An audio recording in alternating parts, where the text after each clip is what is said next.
acids which help with healing and refining the skin, and also that helps with dark circles as well.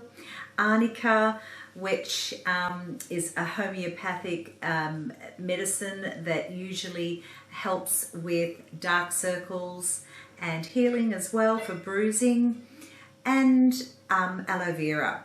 So a really fabulous little product. We're very, very proud of this. Let me show you how I like to wear it. And yes, I do sometimes put it over my makeup, but let's go for it. So, I'm just pumping, because it's a new one. You just need a very small amount, and I like to use my middle fingers, rub them together, and then just pat around the eye, under the brow bone. So I like to move in, brow bone, and then around the lip area. So have a look at our Relax, Refine and Lift Eye and Lip Cream.